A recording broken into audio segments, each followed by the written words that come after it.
जिंदगी जी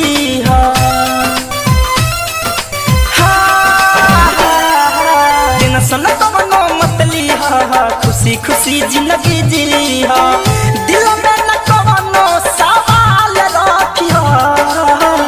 दिल में न कवनो सवाल रखियो जान जाते बारू तू ससुररिया जान जाते बारू अब ससुररिया तू अपन ख्याल रखियो जान जाते बारू अब ससुररिया तू अपन ख्याल रखियो।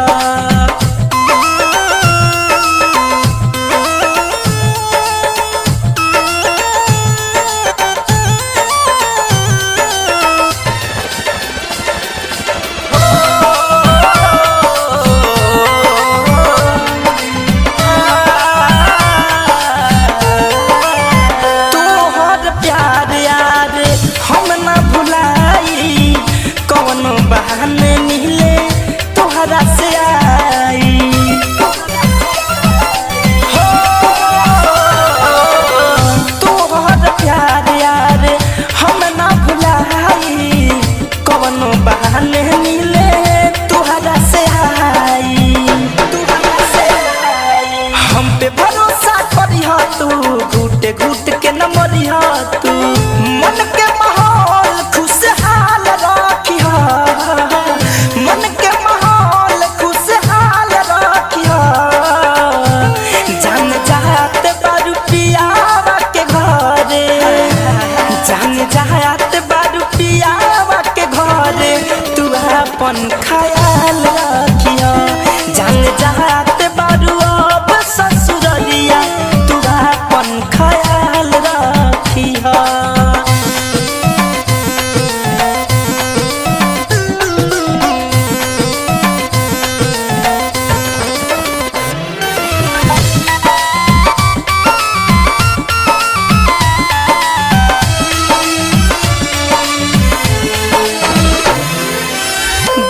तू जीवन मोहे से परदेसी साथ हो फोन पर धनंजय से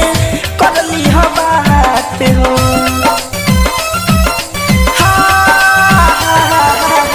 जी हाँ तू जीवन प्रिय अंशु के साथ हो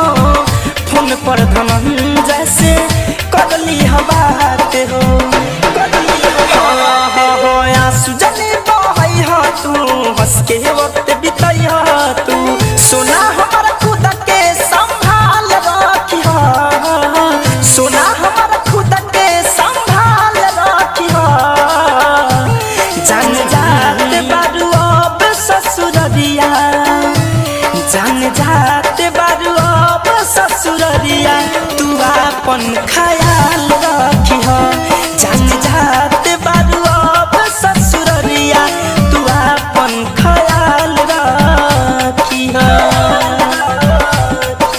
टेंशन कवनो मत ली